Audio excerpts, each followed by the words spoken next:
I am here in studio with Marshfield Police Chief Phil Tavares. Good to see you today. It's great to see you, Christine. Well, thank you very much. And I know we always try to get together at least at the end of the year or the beginning of the new year to talk a little bit about that was the year that was right here in our world headquarters of Marshfield, Massachusetts. I know that you have a very proactive department. You respond to all calls, and I believe the numbers are up in the mid-teens and the thousands. That's correct. Calls for service? Yes. And you answer every call, which I love, so nobody feels that they're ignored about things that maybe some other people might think were not important. One of the numbers I wanted to talk with you about, this was surprising to me. There's something that we deal with all the time, news stories or personal stories of people we know, overdoses. But the number here in town has gone down in Marshfield. What's the percentage, and what do you attribute that to? So the number of overdoses in Marshfield this year, as opposed to the previous year, went down 54% this year.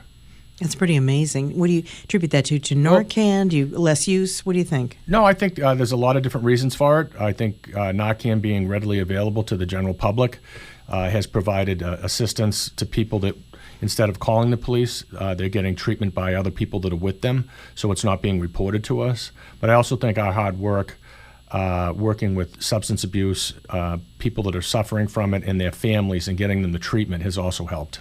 What about the Plymouth County Outreach? How does that program work into what you do? Oh, that's an absolutely fantastic program.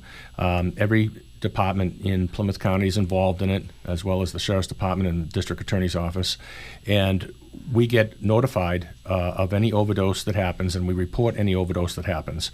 Whether it happens in Marshfield or not, we'll find out about it and say that there was an individual that suffered a drug overdose in another town. That community notifies the hub. The hub then notifies us so that we can go to their residents here in Marshfield. Even though it didn't happen in Marshfield, we can go and offer them treatment and support services to their families. That seems to be paying off, because I know when I had District Attorney Tim Cruz in here a couple of weeks ago, countywide, the numbers are also down, which is something that I don't think a lot of people think we would ever start to see. I know. It was quite an epidemic, and I'm glad to see that the numbers are going down, and hopefully many lives are being saved. Absolutely. Now, some numbers that have been going off, and we're hearing this in a number of areas, and those are mental health cases and mental health emergencies in the departments.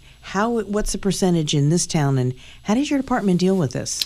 Well, I can tell you that since COVID, the number of mental health cases in our department, in our town, has gone through the roof. Last year, we responded to 562 calls, mental health-related cases, and we're fortunate enough through a grant to have a mental health clinician works in our department and works with those families, also has a bullet-resistant vest, has all the proper training, and she responds to calls with the officers and de-escalates the situation, talks to them, calms everyone down, and then gets them the treatment that they need, and then provides follow-up care with them. So she's been absolutely instrumental in, I think, saving lives. Right, and that's Jenna Cohen, right? Jenna Cohen. She's extremely valuable asset to our department. So do you ever working 24 hours a day? Because it seems like you would need that. Well, to be honest with you, we do need somebody 24 hours a day, 7 days a week. She's only one person.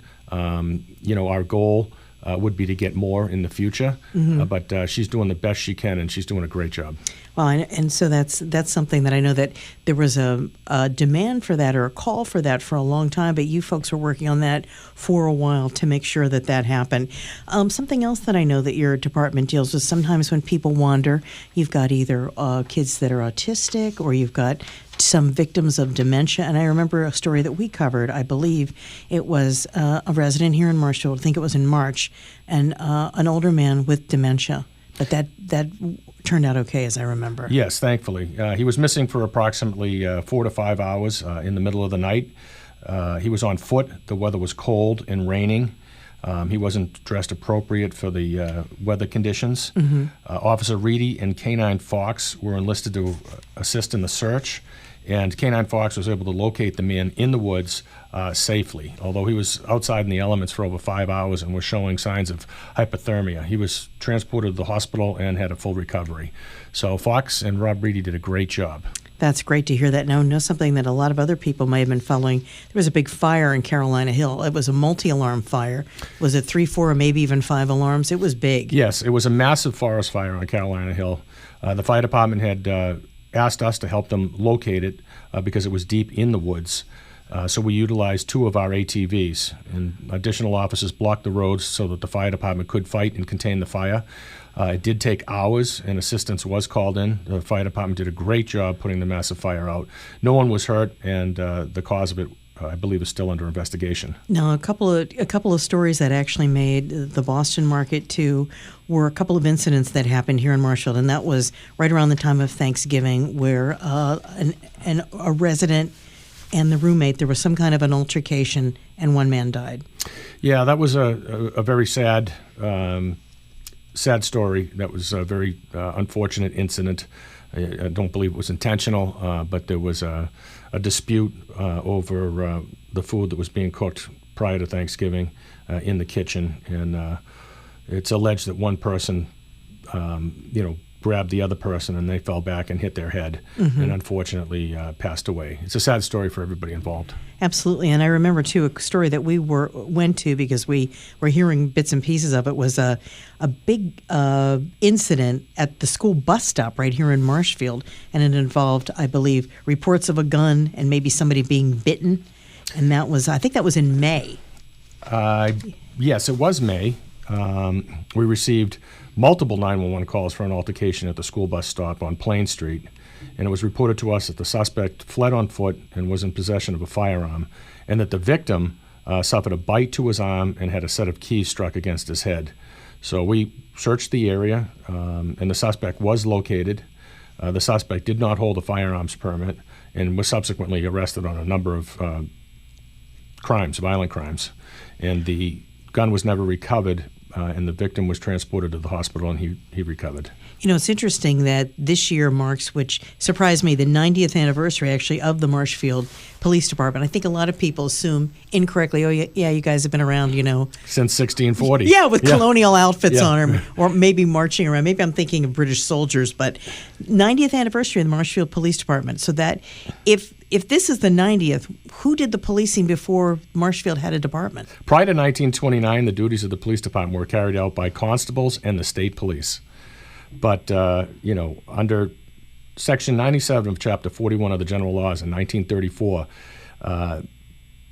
the town warrant, the town warrant had an article in there that created the Marshfield Police Department. And the police chief that was appointed at the time was the first police chief in Marshfield.